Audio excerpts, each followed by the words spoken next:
So I think we've given everybody a couple of minutes to get in, so maybe we'll get started, because last time I gave this presentation I ran long, so we'll try not to do that again. Awesome. So hi everybody, I'm Arlette. I'm fairly new to spinning. I started 3 or 4 years ago after my daughter got interested in the 4-H sheep club, so suddenly I had access to lots of wool. And then shortly after that, I was drafted at work into helping water the biodiversity collection in McMaster University greenhouse, where I'm an administrator for the department, and discovered that they were growing a cotton plant, which ignited my interest in cotton. This picture here on the screen is a picture of that cotton plant growing in the greenhouse. So let's see. So there's a few different ways we can find evidence for the use of textiles, in particular cotton, at various time spaces. We can look at textual evidence. We can look at archaeological finds of extant textiles. We can look at finds of tools or seeds for growing or working, and even and we can look at the genetic material in modern cotton. And through measuring genetic drift, we can show patterns of change that can provide estimates of when a species was domesticated and where. This is a field sometimes referred to as archaeogenomics. And there's one more brand new way that I just learned about. Apparently started doing strontium isotope tracing in fibers, which I think is going to provide some really interesting evidence over the next few years of locations of production for various textiles. They have not done that in any medieval period textiles that I know of yet. The ones that I read about were prehistoric, but it sounds very promising, and I'm looking forward to seeing more in that field in the future.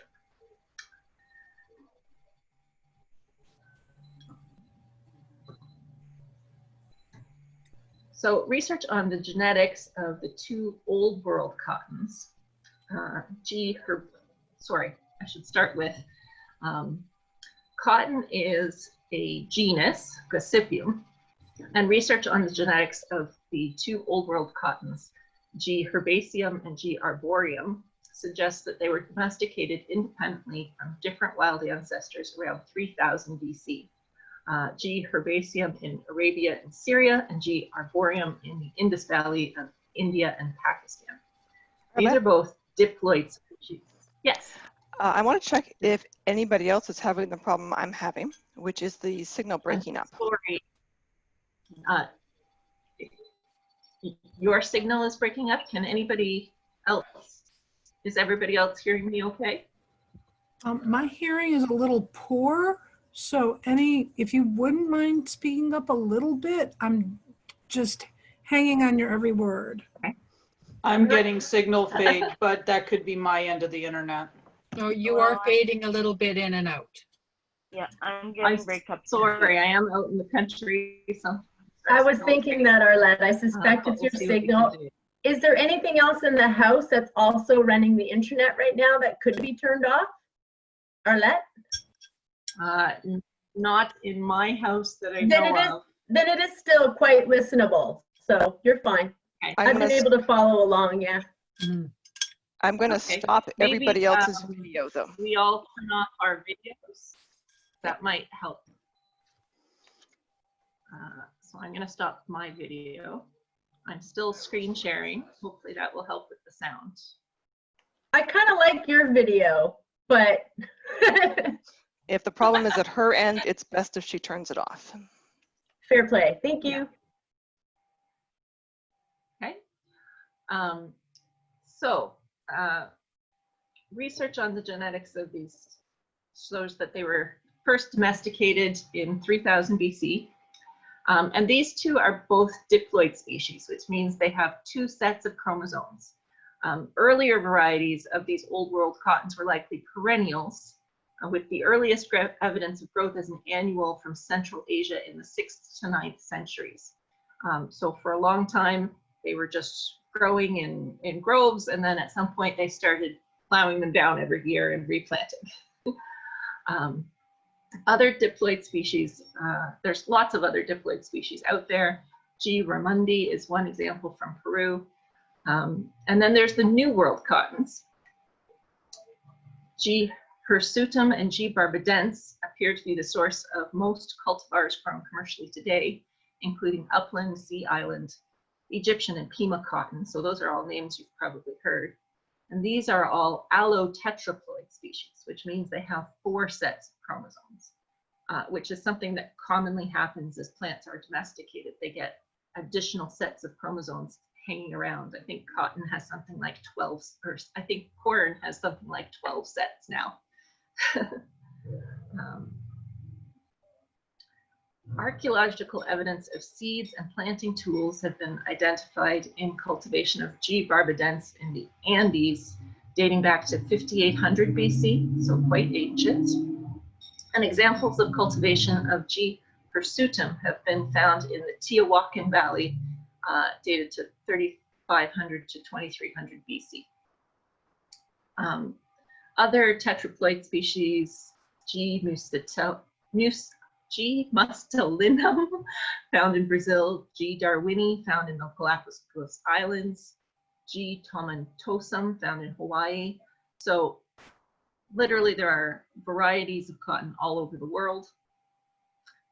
You may also run across literature that mentions these ones at the bottom, G. vidifolium, G. peruvianum.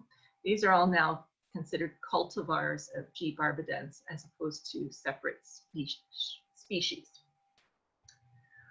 Just because we know cotton was grown as a domestic crop doesn't guarantee it was being used for textiles. It can also be used as animal feed, where it's actually known to increase milk production and butterfat percentages in dairy cows. Or it can be used for cottonseed oil, which can be used as a pesticide, or it can be processed to remove the naturally occurring toxin gossypol and then used in cooking. But we do have other evidence to support an early date for use in textile production.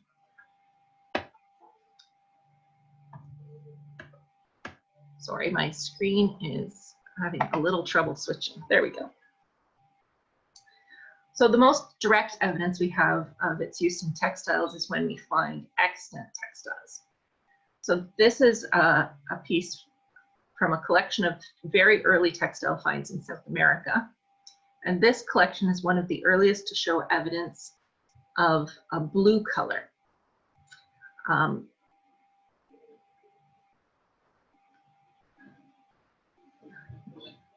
Sorry, I just happened to glance at the chat and realized there's a question there.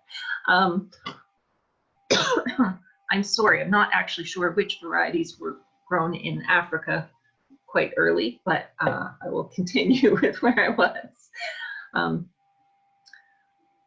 So this particular example shows evidence of a plant-based indigoid dye. There's no way to tell what plant that dye is from at this point. Some of the samples in the collection are plain weaves, but this one is interesting because it's a weft twined piece. And you can see how the, oh, it's not letting me use my pointer. Oh, there we go. You can see how the fibers are wrapped around.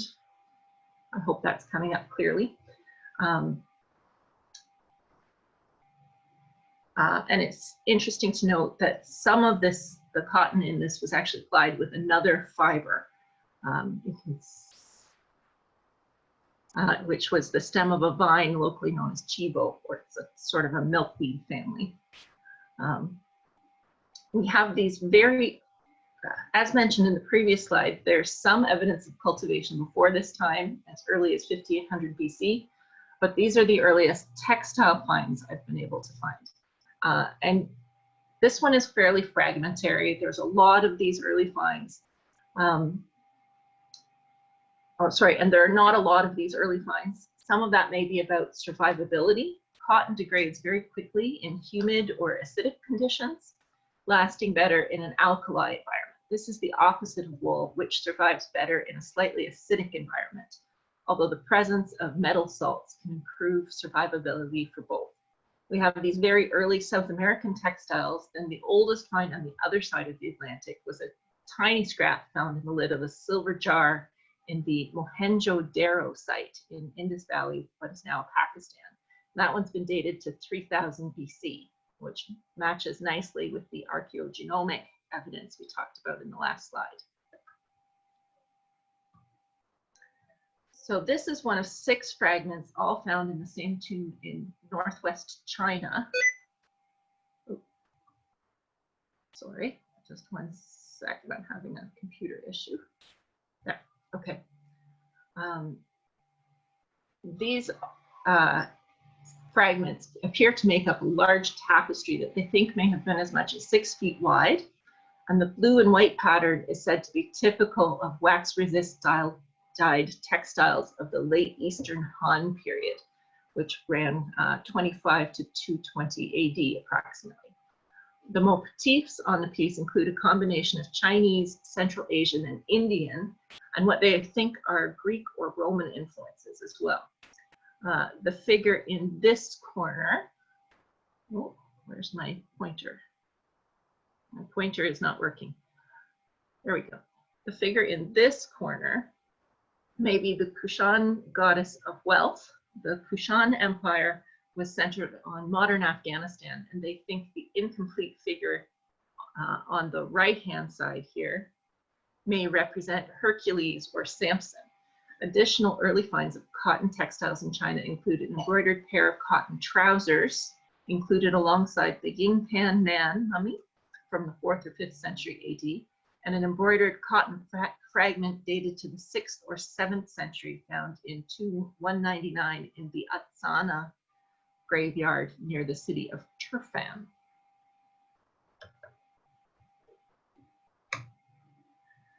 So these textiles are from the Meroitic kingdom, also known as the Kushites in central Sudan in the 2nd to 3rd century AD. There are numerous other examples from the African continent, including the Telem textiles, which were found in burial caves in the Republic of Mali and date to the 11th century. I really like these ones because you can see there's some fairly advanced pattern weaving happening in the left-hand side. And I like seeing the chain stitch and embroidery features in the right-hand side, which I think are kind of interesting.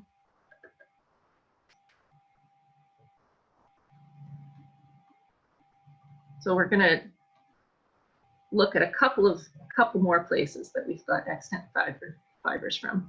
Cotton textiles haven't been found in significant numbers in Palestine before the Byzantine period in 4th to 7th century.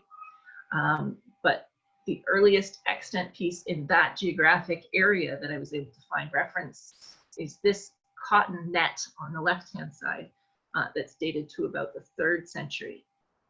It was found in Jerusalem in the Jewish burial known as Jason's tomb. So there's very few pieces in Palestine, but in neighboring Jordan, there were several finds from the 1st to the 3rd century AD. And when we get into that Byzantine period a little bit later, one of those finds in Israel is this one from Rogem Zafir on the right. Sorry. This one from Rogem Zafir, which was a way station on one of the branches of the spice route connecting Petra and Gaza. This one's made of spun over twisted threads in a plain weave with a grid of undyed cream, light brown, and orange red yarns. And you can kind of just see the different colors here in kind of a checked pattern. The orange red threads are apparently made of wool. So again, we have an example of cotton being mixed with other types of fibers. The majority of finds in this area are S-spun, but some are Z-spun examples exist as well. Gregory of Tours in the 6th century talks about cotton growing in the oasis at Jericho in his book, Glory of the Martyrs. And by the 10th century, cotton was an important product in the economies of both Palestine and Syria and was being exported. So these are believed to be from the Moshevaja Balka burial site in the northwestern Caucasus Mountains between the Black Sea and the Caspian Seas, an area that was controlled by the Khazars in the 8th to 10th century. The characteristics of that burial site, an above ground, low humidity, low oxygen, low temperature site with limestone present, creating an alkaline condition, would have encouraged the preservation of cellulose materials like cotton and linen. There were very few woven wool items found in the site. So these leggings were originally identified as a linen hemp blend in a 2001 report on a related caftan from the site, but are now identified in the Met Museum's records as cotton. These may have been worn with a pair of decorative silk leggings over top, as several examples of highly decorative silk leggings have been found at the same site.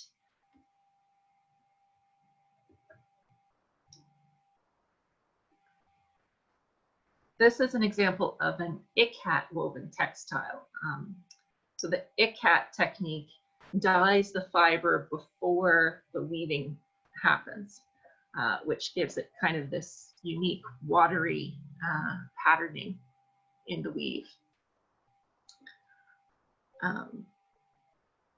This one was found in the area of modern-day Yemen, and Yemen was famous in the 9th to 14th century for their Cat textiles. This piece also includes a Taraz band with an Islamic inscription.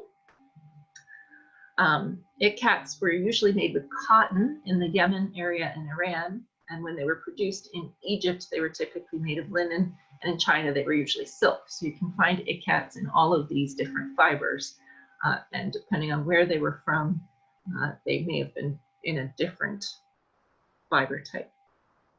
But Yemen Cats were widely exported to other parts of the Islamic world. Pliny describes cotton being grown and used for textiles in Egypt starting in the 1st century AD, and there are over 400 extant cotton fragments from 4th and 5th century deposits found in the 1994 and 1995 excavations at Berniki in the Red Sea area. And more recently, a cotton sail from the 1st century was found. So there is lots of evidence for its use there and several examples of its use for knit garments starting around the 12th century. And this particular one is the earliest example of knitting in the Victoria and Albert Museum. And I think it's kind of neat.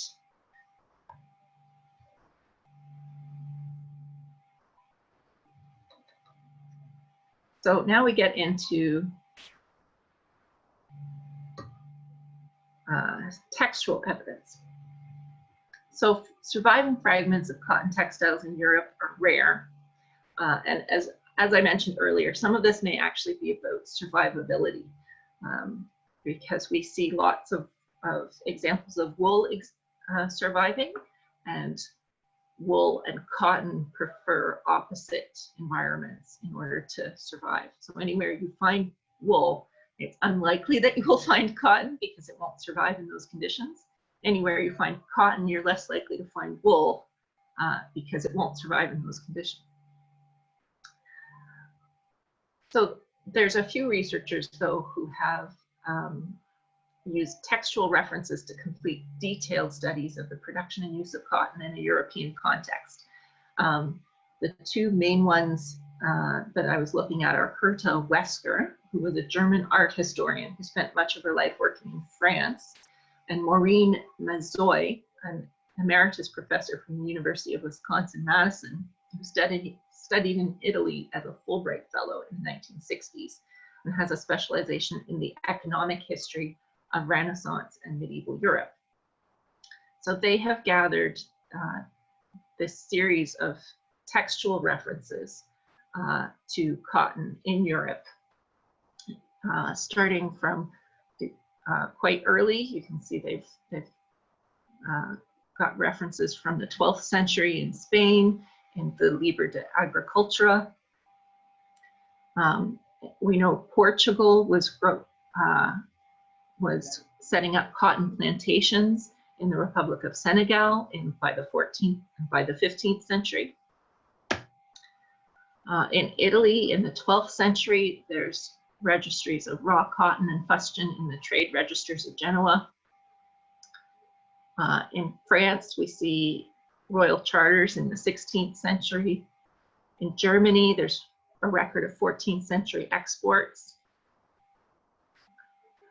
So there is quite a bit of evidence for cotton existing in Europe in those later medieval and to Renaissance periods.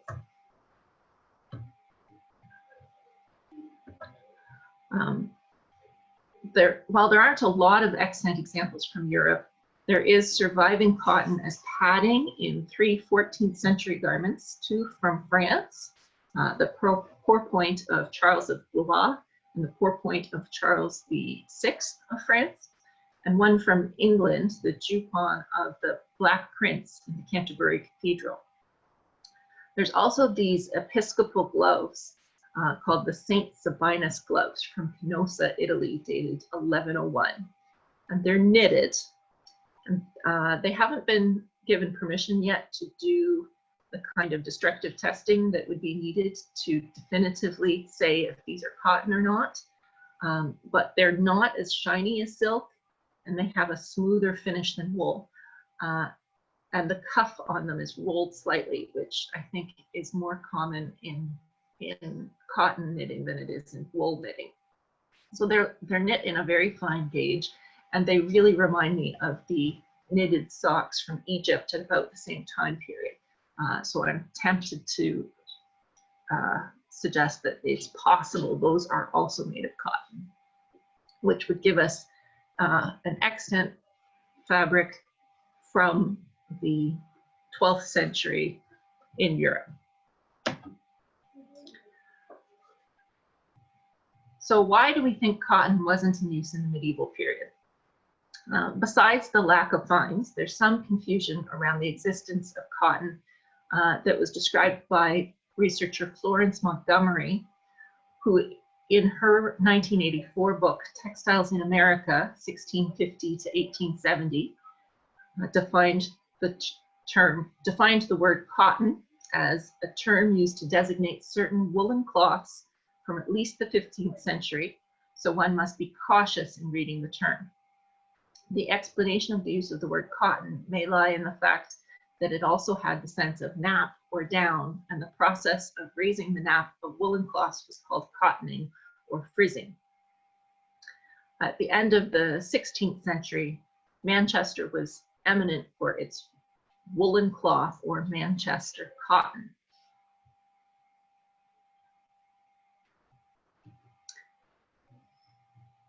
This confusion is further elucidated by Nancy Cox in the 2015 book, Retailing in the Language of Goods, 1550 to 1820, where Cox provides a detailed explanation of the changes in the meaning of the terms fustian, bombast, and cotton wool, which each moved in and out of fashion, and which each sometimes, but not always, referred to a product that we would modernly describe as a cotton or cotton blend. As an example, she quotes the mid-17th century Thomas Fuller describing how fustian referred to a product worn by a particular class of people, persons of the primest quality, which was made from raw materials or yarns sourced from other countries and woven in England. It could have been cotton, wool, or other fibers. It was the importation of the materials that put it into this category. While there's confusion around the terminology, I don't believe there's any doubt among textile historians that cotton fiber was used in Europe in the later SCA time period. But it's important to remember that the confusion does exist, and a historic reference to any of these terms may not clearly indicate cotton in a modern sense. So now we have dealt with some of the history. Next, I'd like to talk a little bit about how you grow cotton. First of all, it does tend to be a warm climate product. So 37 degrees north which is the further northern latitude for it, is the southern tip of Spain and Italy, Syria, Afghanistan. Tibet is far enough south, but probably too high in elevation. Shanghai, South Korea, southern Japan, northern Arizona, New Mexico, and North Carolina. And then 30 south covers most of Africa, most of Australia, northern Argentina. It can't be grown in cotton without a way to get more heat units, which heat units is a calculation where you take the maximum daily temperature during a day, you add the minimum daily temperature during a day, you divide it by 2, and then you subtract the threshold temperature for that crop.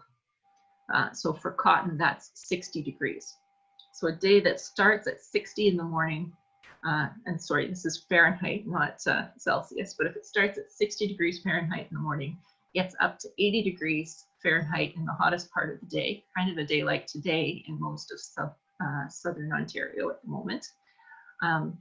You would only add 10 heat units to your total, and you need 220 days of those temperatures to reach the minimum of 2,200 heat units for cotton.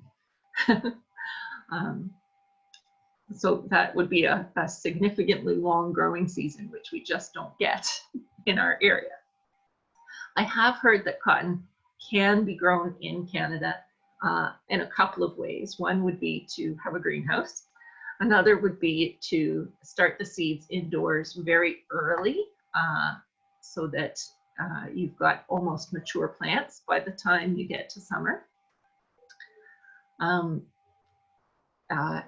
I've also heard that you can use a technique of having a growing wall where you're basically increasing the amount of heat that the plant gets by collecting heat in a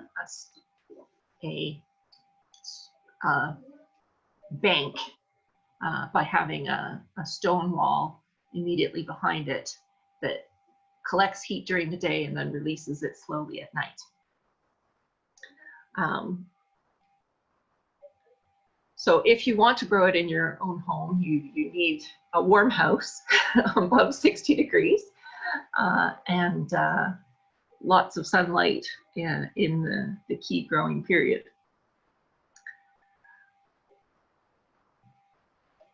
On average, in modern production, it takes a lot of water to grow a kilogram of cotton. It's about 8,000 liters for 1 kilogram of cotton lint, which will make 1 t-shirt and a pair of jeans with a range from, and there's different ways of addressing the water. So in China, actually, they've got this down to about 4,700 liters of water required.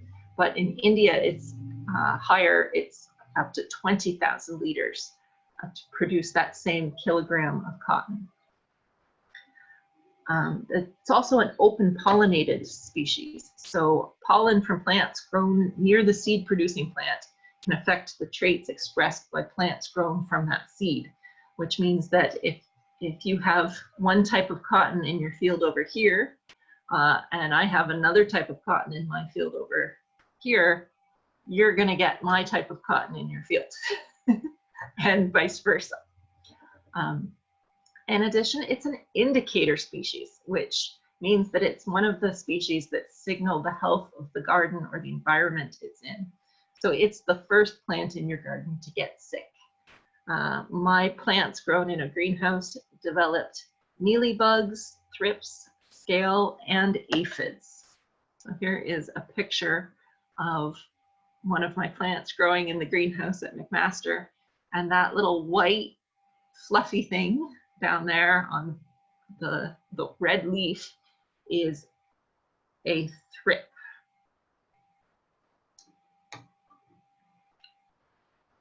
Oh, sorry, a mealybug.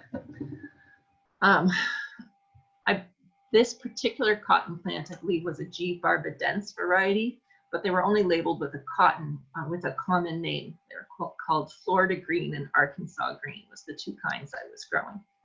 Arlette? Yes. as you go along, Selwyn has recently purchased some cotton seeds and was hoping to grow them in her home. Okay. If you want to comment on the ways to encourage that, that would be great. So I'm going to suggest a couple of things. Make sure your home's warm. Another thing I'm going to suggest is watch your plant carefully, and as soon as you start seeing that it is not thriving, you're going to need to transfer it to a larger pot. It really, as soon as I started to have a little bit more disease or failure to thrive in the plants, if I didn't transfer them right away, then they just got more and more sick. Cotton has an extensive root system. It has a taproot that can be up to 6 feet long, given free range to grow. So it really wants quite a large pot if you're trying to grow it indoors.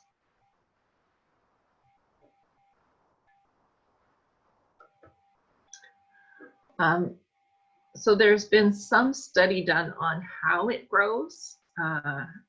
And I didn't observe this directly in the cotton that I planted, but the National Cotton Council in the US quotes this research by Derek Oosterhuis in their Education for Cotton Producers. And they indicate that the flowers and subsequent bolls will occur in a regular pattern on the plants. So you'll see that on the first day that things the first leaf will occur here, and then the next leaf will be 3 days later on the opposite side, and then 3 days later on the opposite side, and they kind of work their way up. At day 6, you'll get a second leaf on that first branch, and eventually you'll get your bolls coming out at the end.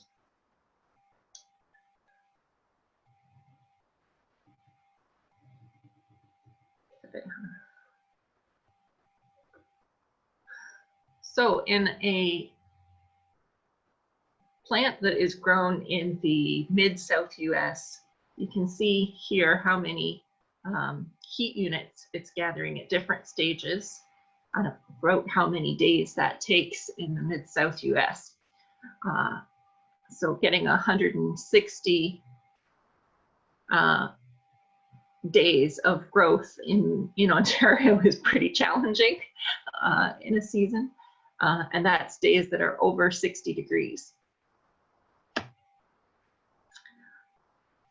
One of the things that they do when they're growing cotton commercially now is that they apply both growth regulators and desiccants so that all of the bolls will open at the same time to allow mechanical harvesting machines to work effectively. If you didn't have mechanical harvesting happening, and you weren't applying those growth regulators and desiccants, you'd have almost 60 days of continuous production that each day you'd get a few more bolls open.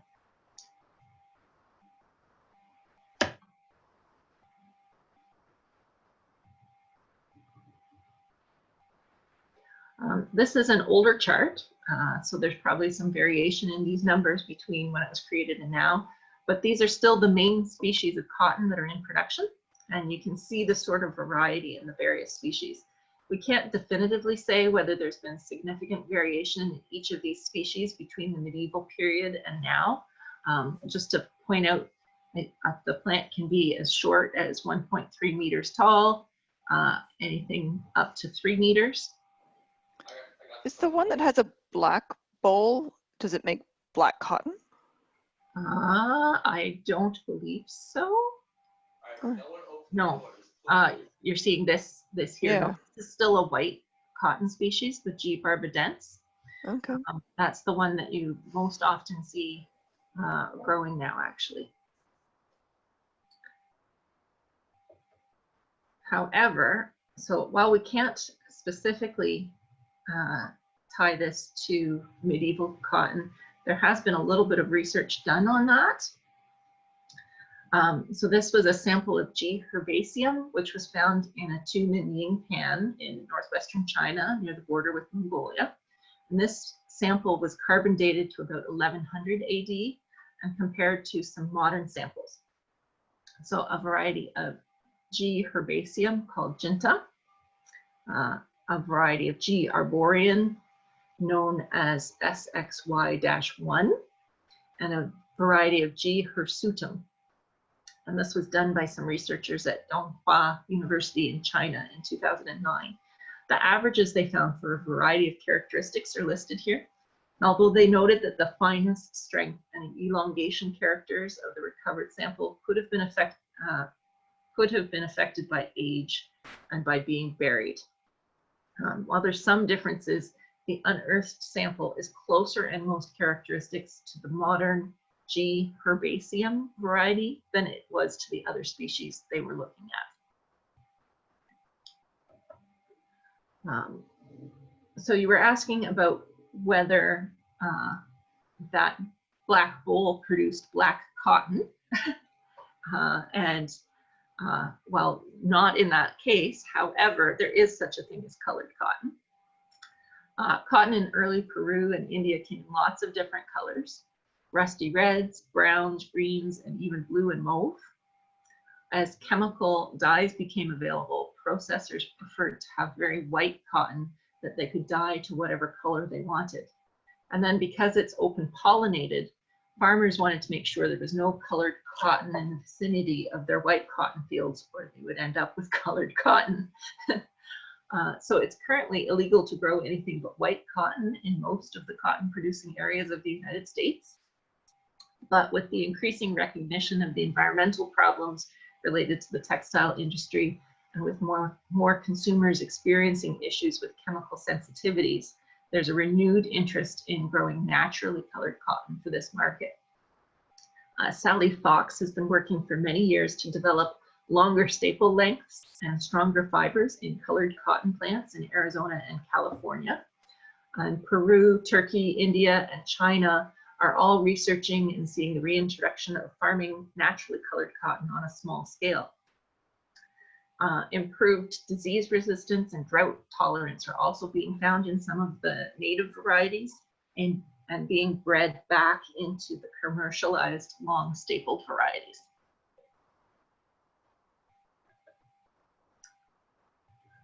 So why can you spin a cotton fiber, and how does it grow? So each cotton fiber is actually a single cell from the surface of the seed, and they grow in two stages. On the day of flowering, they elongate, becoming a long, thin-walled tube in 16 to 20 days.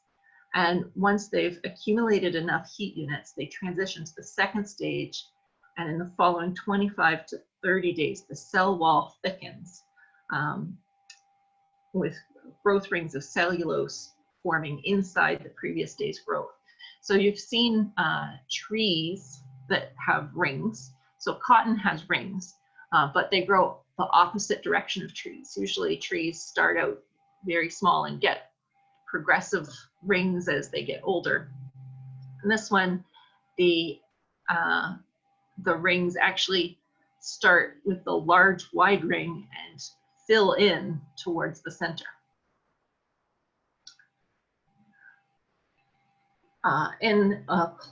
As the bowl reaches maturity, these layers almost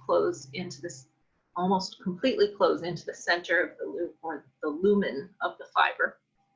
And in a closed bowl, the lumen occupies about 1/3 of the area of the cross-section of the fiber. It's fluid-filled and carries nutrients to the growing fiber, and also contains the cell nucleus and protoplasm. Once the bowl bursts open, air drying evaporates the fluid in the lumen, shrinking it to about 5% of the cross-section area and causing the cell wall to collapse, leaving a twisted and ribbon-like structure with a kidney-shaped cross-section. That's this photo on the right-hand side here.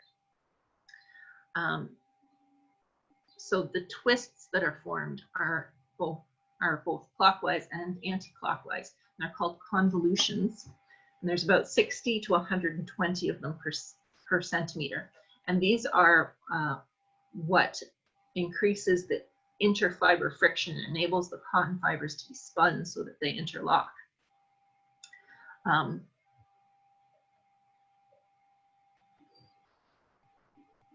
A natural mature cotton fiber has a very thin outer cuticle, a primary wall, a much thicker secondary wall in the lumen. So the waxes, pectins, and proteins in the cuticle protects the fiber from mechanical or chemical damage. And as the fiber grows, it hardens from an oily film into a varnish.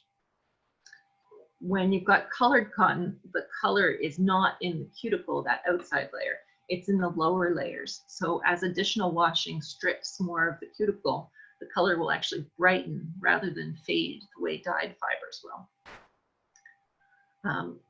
The cotton fibers are mostly cellulose, which is why they are so sensitive to alkalis. Non-cellulose components are either located in the outer layers, the cuticle and primary cell wall, or inside the lumen.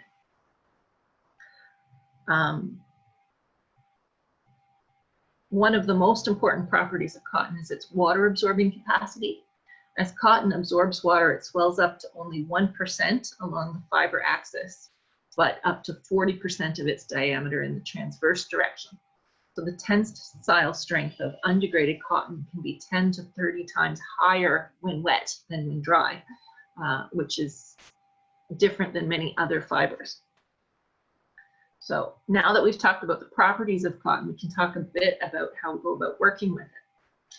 The first step after harvesting your cotton bolls is ginning. Ginning can be done as simply as using a stick and a hard surface to squeeze the seeds out, or by using something like this roller gin here on the left, where you feed the fiber through and the seeds can't fit through. Or you can have the bladed Whitney cotton gin. Ginning can introduce tangles into the fibers that are difficult to remove and that spoil the spun yarn. These tangles are called neps if they are small, or naps if they are large clumps or matted clusters. And studies have shown that the thin-walled fibers are more likely to nep than thick-walled fibers, and that the majority of nep fibers are actually immature. So although some of these imperfections can be removed by carding, the only real solution is not to harvest immature cotton. Regardless of species or variety, an individual boll can have two different types of seeds in it: hairy seeded or sticky seeds, or slick seeds.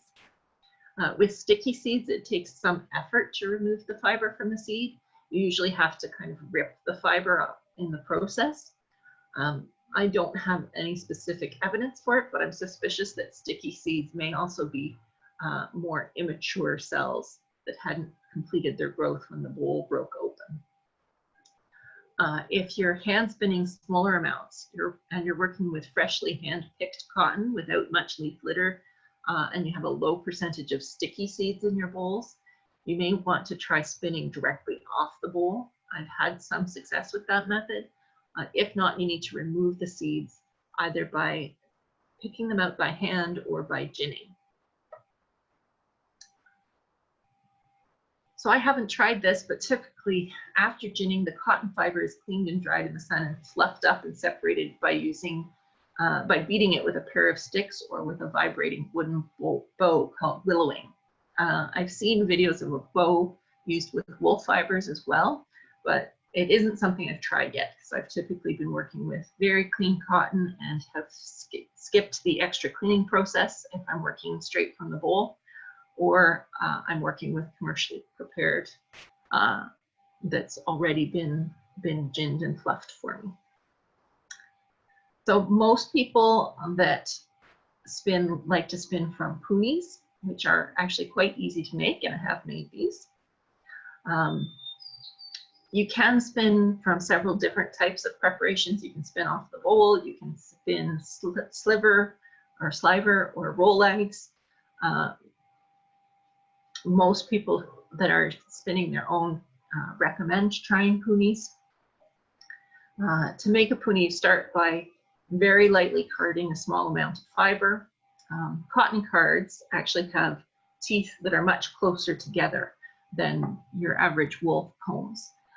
You have 110 to 250 teeth per square inch, and the angle is slightly different than most wool cards. I don't have any official cotton cards, but I've had pretty good luck using just a wire pet brush. Actually, maybe I'll turn on my camera so you can see what I usually use.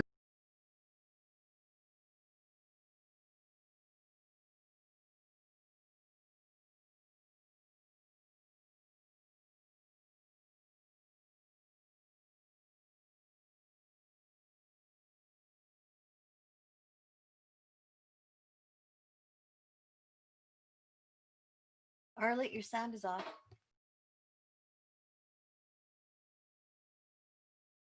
Thank you. Sorry, I must have hit both by accident. This is the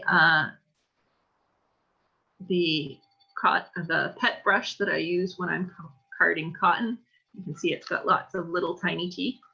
I got it at the dollar store, and it's been very successful. I picked up a pair of them, and very much like when you're carding wool, you load the fiber on, you go back and forth a couple of times.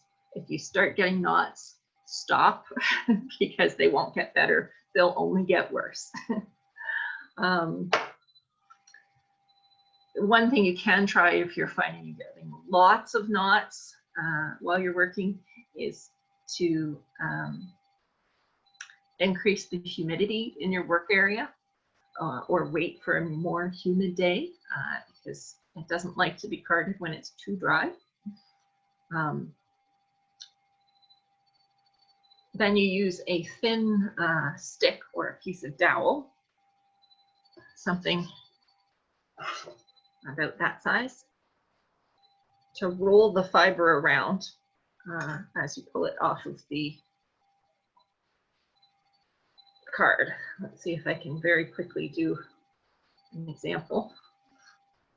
It doesn't take many passes. You really want to do it pretty delicately. And you don't actually have to be too fussy with it.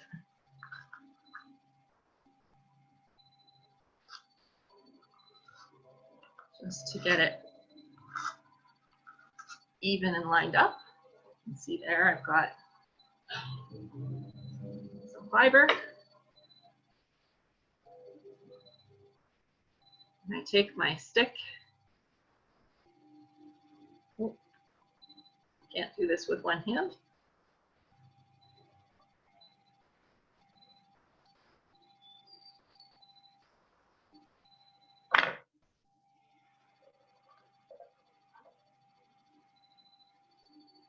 You get a little roll.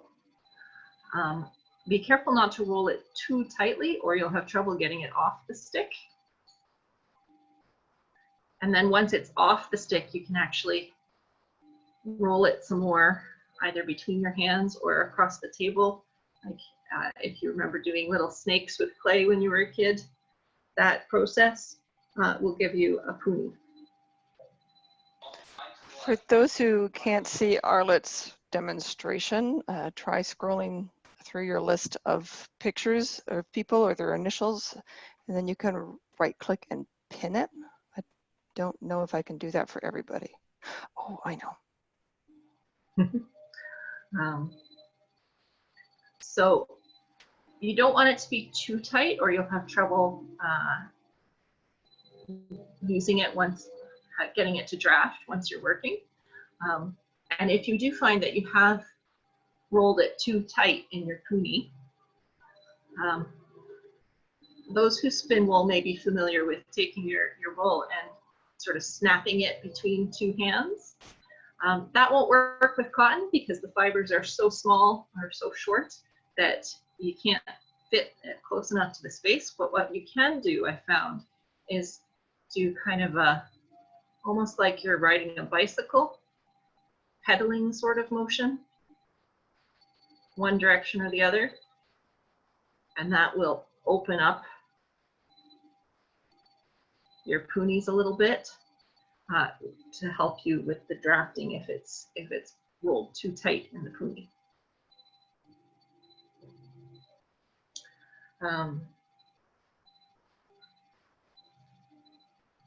So you can also just spin loose, fluffy fibers. Apparently in the Tanimbar Islands in Indonesia, they actually have a little basket that they put their loose fibers in, and they spin out of that. And they put chalk on their fingers while they're working, a mix of chalk and ashes to stop their hands from getting too sticky while they're working, which can be a problem with cotton. If you are getting sweaty hands, they will stick to the cotton fibers and you won't get anywhere. At that point, you have to either stop or try something like this trick of adding a little bit of chalk dust to your hands to try and make them not so sticky. So let's go on to the next slide. When you're actually spinning, the two tools that are most commonly used for working cotton are the tackly and the charka. The tackly is quite small compared to, sorry, just grabbing it, compared to your average spindle. Mine is, I can hold it between two fingers. It's also fairly heavy. It's meant to be spun as a supported spindle, so sitting against the tabletop or something like that. I did find when I'm spinning with that one thing that helps is placing it on top of a couple of sheets of paper or some cardboard. If you try to spin it just on a tabletop or on something very hard like a bowl, the bottom tends to wander around a bit. If you put it on something that it can bite into, like a piece of paper, then it tends to keep it in one place a little bit more easily. You can also use a very light drop spindle. I have this drop spindle that actually is bored out in the bottom so that it's extremely light. And I found that I can use a drop spindle with cotton if I have a very light spindle.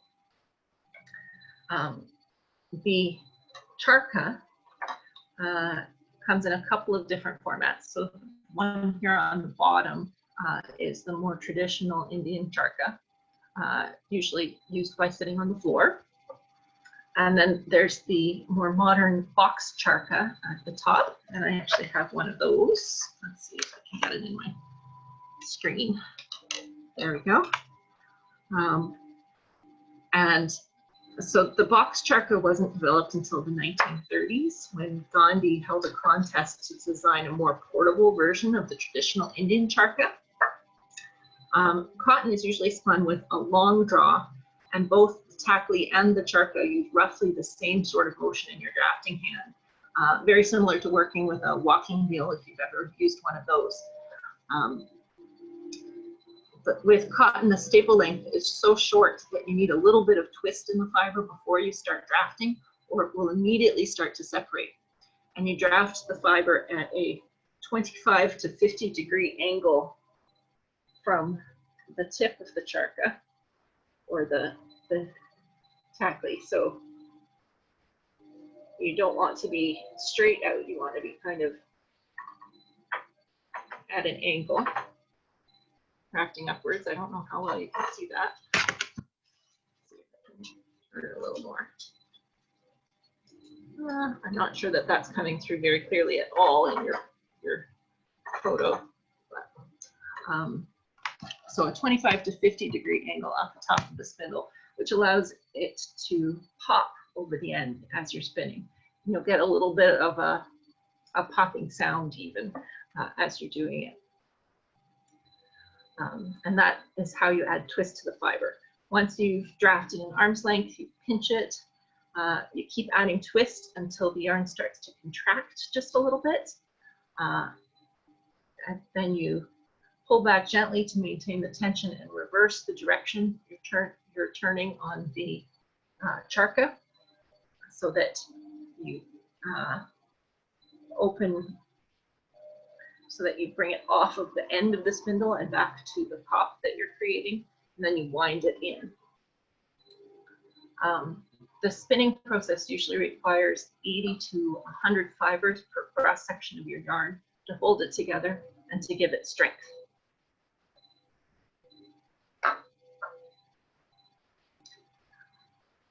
You can set the twist the same way you do with wool. As already mentioned, cotton fiber is 95% cellulose and covered with an oily, waxy coating, the cuticle. So if you're dyeing the fiber, you have to strip the cuticle first by scouring. And the process of scouring is achieved by boiling the skeins of spun cotton in an alkaline mixture for at least 2 hours and then hanging it to dry. I've also heard that you can get better results by starching them before dyeing, by immersing it in a water starch mixture like potato or pasta water would work for this, but I haven't tried that. The ply twist direction is usually the opposite to that of the singles yarn, as it is for most shorter fibers. And balanced twist is normally achieved when the ply twist is approximately 2/3 of the singles yarn twist. So the chemistry of cellulose restricts the kind of natural dyes that can be used on cotton. It's not reactive to the majority of inorganic mordants, with the two exceptions are aluminium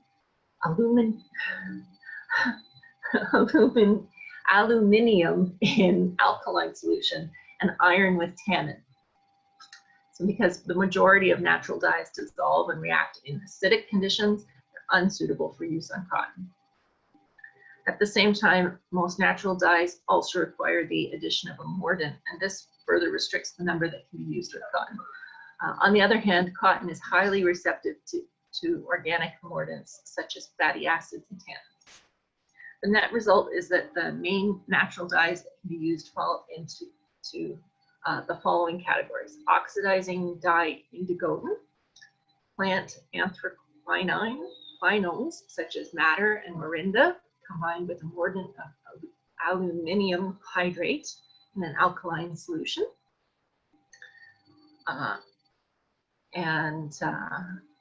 The direct dyes, annatto, safflower, saffron, sappan, and turmeric. Plant tannins combined with a mordant of iron hydrate in slightly acidic or neutral solution.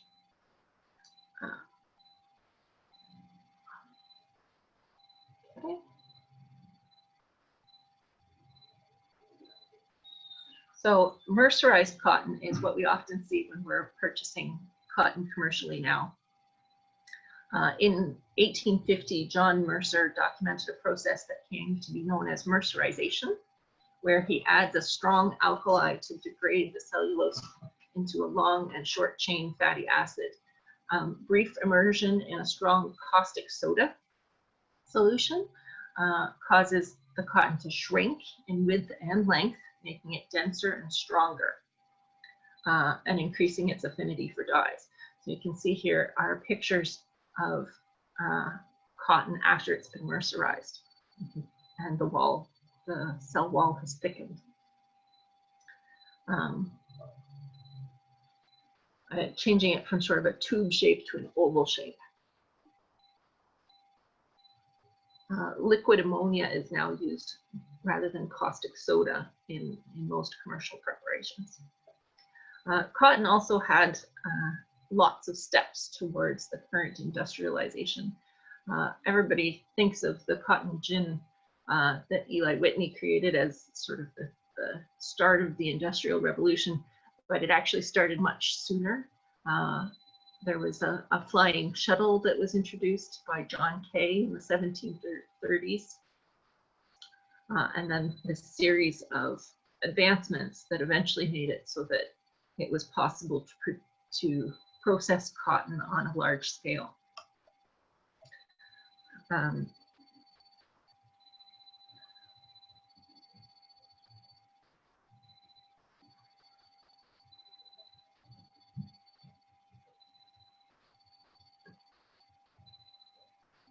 So the politics of cotton are complex because It's been part of the colonization of the Americas and slavery and the American Civil War. It was a key part of industrialization and helped lead to some of the early British and American labor unions. In the 18th century feminism, women leaving the farms to become textile workers, cotton was a key part of their ability to do that. And then with British imperialism, cotton was a major commodity that they were trying to get access to that helped to further that.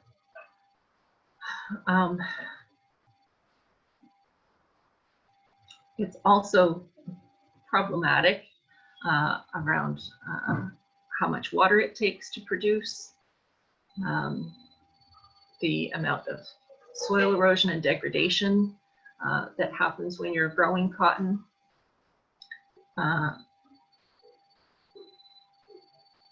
Despite the global area devoted to cotton cultivation being constant for the past 70 years, cotton production has depleted and degraded the soil in many areas.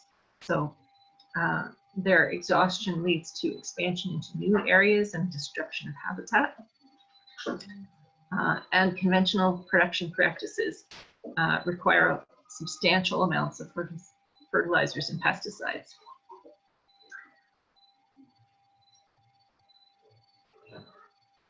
There's two main ways that genetic modifications are used in cotton farming currently.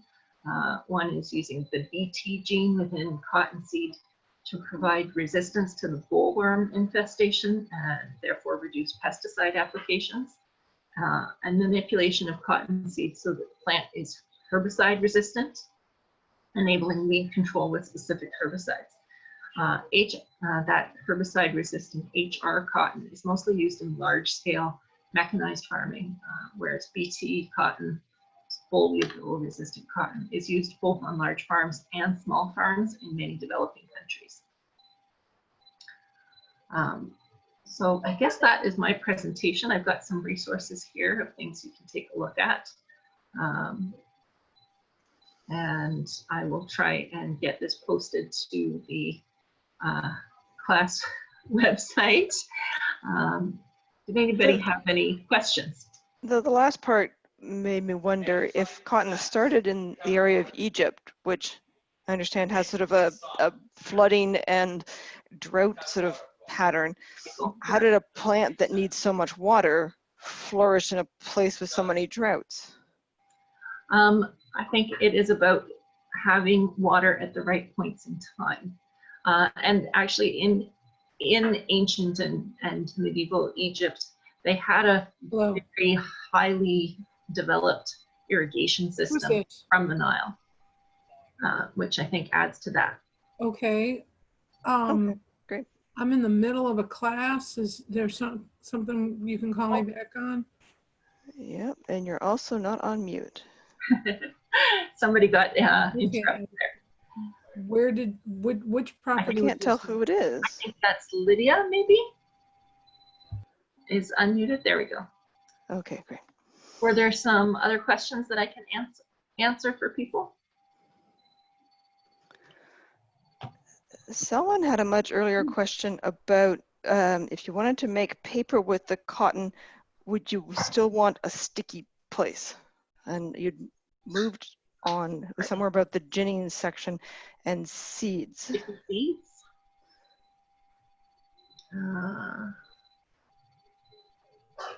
Let's see.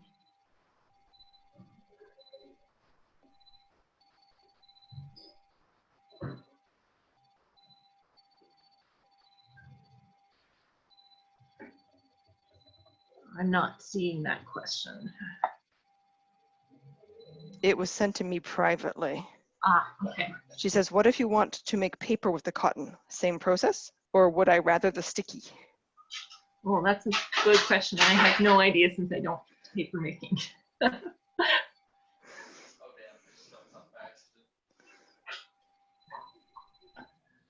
Hi, Arlette, it's Mary. Hi, Mary. I have a question about all this colored cotton. I don't know much about fibers in general, but I was really surprised to see they had colored cotton. Can I grow this in a more southern climate? Where do we get these kinds of seeds? Are You these? certainly can grow this in a more southern climate. I actually have the seed packages that I purchased were Arkansas green and Florida green cotton. Yeah, I think I'm recognizing Baker's Creek there. Yes, I did get some from Baker's Creek. Okay. And now, from experience, the ones that I got from them are quite a short staple. So they're obviously the longer staple it is, the easier it is to work with for spinning. And the color on them is a little bit inconsistent. Let's see, do I have, here's my example of the green. And it's not very dark green. It's kind of almost a beigey green color is what we ended up with out of that one. Did I read correctly or hear earlier that you were saying that the colored cottons, as they were washed, that it would become brighter? Yes, they should become brighter as they're washed. Sally Fox is the one doing great research on this. She was in Arizona for a while, and then she was in California for a while. I think she was having trouble with local authorities, quite frankly. Let me show you some examples. So this is a much darker, I don't think you can really tell the color from this. It looks like a light pink almost, beigey, pinkish. It's actually kind of a coppery color. Okay, now I'm seeing it, the contrast on your veil there. And this one is a nice light green that I got. Now she does have seeds that she has available, and I would suggest if you're really looking to do textiles with your cotton and you want colored textiles, she's probably the person to go to, but her seeds are only available sporadically. So you have to kind of keep watching their website at Fox Fibers. May I jump in real quick? Sure. So I'm Arjun of Atlantia. I actually grew up in Eastern North Carolina in the middle of cotton growing country. And I have a resource to a local farmer back in Edenton, North Carolina, who he moved from growing the like upland variety of cotton, the kind that you see just generally grown, to organic cotton specifically for electronic cigarettes. The wick of the vape, he started making way more money growing the organic cotton for the e-cigarettes than he did on his, when years and years of that. But he started growing brown cotton, which I was able to actually go out in his field and pick. And one of the things I thought was kind of interesting, you talked about how it's an open pollinator. He had two fields across the street from each other. One was his brown organic cotton, one was the white organic cotton. And I was able to go and get, basically walk the fields and get whatever I wanted. But the neat thing I found was not only did the color of the two cottons actually end up mixing at some point, the seeds between the two actually changed. One is the hairy seed and one is the slick seed. Wow. But that gentleman, I just checked his website because again, he's a friend of my husband's family, so I was always just being like, hey, can I go to Butch's field and get some cotton? And my father-in-law would call Butch, go, hey Butch, can she come out? And yeah, okay. On his website, he is starting to sell his seeds. So I don't know. It's just listed right now as organic, but it's showing both the hairy seed and the slick seed, which I believe the slick is just the brown only. But I can list that if you guys would like his website. That would be too. awesome if you could maybe Yes, throw that please do. website up in the chat. Would be perfect. Yeah, my interest was more as a novice gardener. And because I'm gardening in some middle US as well, I might be able to get that, 160 days. So, but thank you. I didn't know there was a variety. Thank you. I'm actually trying to source right now. In Indonesia, they have a red cotton that grows there. And there is a lady who does textile tours through Indonesia, and I reached out to her, and she's going to try and get me some seeds from the Indonesian red cotton. But their trip for this year has been postponed, so hopefully next year we'll be able to get some of that. Out of curiosity, what's the protocol in the McMaster greenhouse there? Are you growing any of these other varieties, or all just the white? Because you were talking about cross-pollination and things. Yeah, so they have, when I was first watering there, they had just the one plant of the G. arboreum, which is the tree cotton, which would have been the variety found in the Indus Valley in the medieval period. And so they had just the one plant, but they allowed me to use a little bit of space to try my Arkansas green and Florida green. They were in a different room, so and the tree was already full grown, and we were not replanting the seeds from it, so I don't think it was too much of an issue that it is cross-pollinated. I suppose if we tried to raise the seeds from that plant, we might end up with some second generation that have those green colors in them. Yeah, I was just curious about, in the university environment, if they had any special stuff, just from a scholarly point of view. Thank you. No problem. Are there any other questions I can answer for anybody, or? I've used the Baker's Creek sort of obscure vegetable growing stuff over the years and had reasonable success. So, and they're readily available too. So if you wanted to do it as a bit of a hobby. Yeah. If I ever grow something successfully, I'll get them your way. And this cotton man in the chat window sounds very interesting. He is, yeah, he's an interesting individual. He's also got one of the first North Carolina grants for growing hemp, because it had been illegal for, right, like a century now. But yeah, I'm lucky in that since he's a friend of the family, I can just go out to the field and get the cotton. Yeah, that's great. But he's, I mean, he's a nice fellow. Last time I checked his website, he wasn't selling the seeds. So, I'm just lucky in that I've got seeds because I've gone to the field. I just haven't tried planting them yet. Yeah. You're showing them. If you picked some from there, have you tried spinning directly off the bowl? As opposed I have, because I've got he grew white cotton and he grew brown cotton, and the brown cotton was the slick seed variety, and you could spin off the seed like a dream on that. Yeah. But then there was some of the brown that had seemingly gotten cross-pollinated with the white cotton from across the street, and had that one where it was it was a brown seed, but it was hairy, and then I've got the white, which is just all hairy seed. So the slick seed is best. So they do say that you can have both sticky and non-sticky seeds in the same bowl even, and I have encountered that some of the seeds in a bowl will be sticky and some of them won't.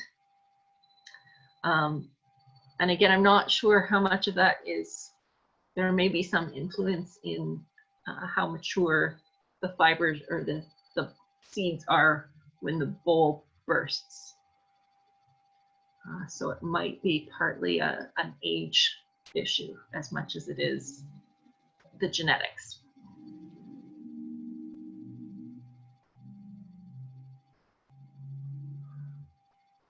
Have you done much dyeing of cotton, Arlette? I have not done much dyeing. I am not a dyer.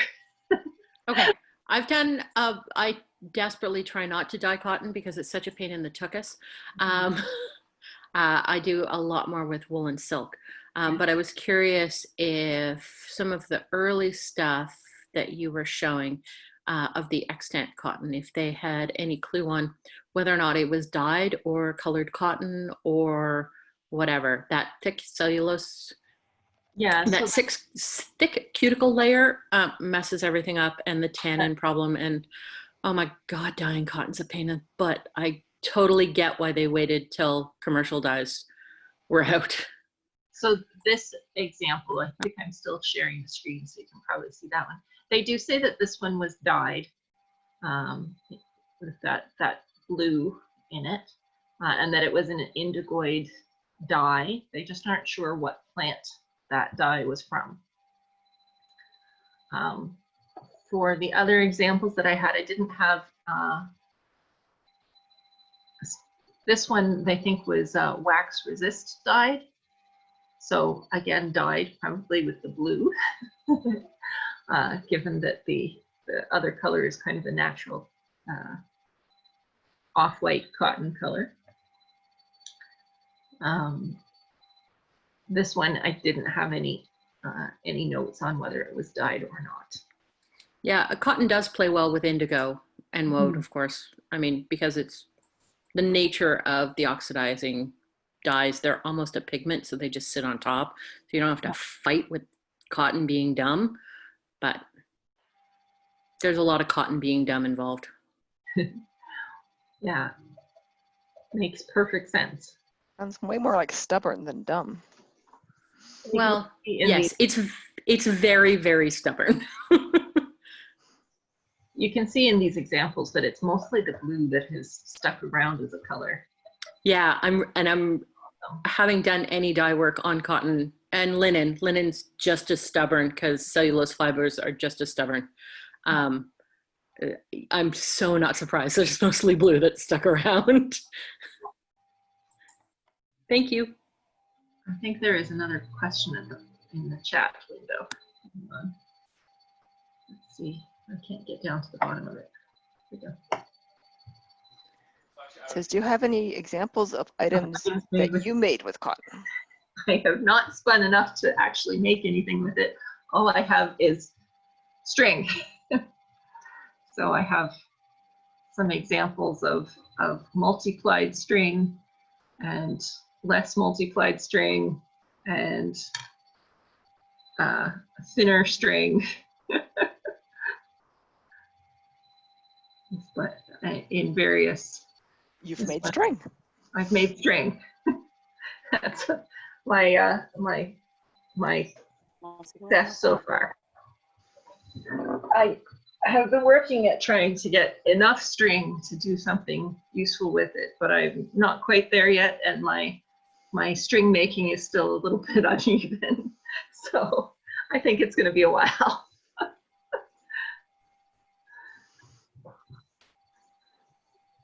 Anybody else have questions?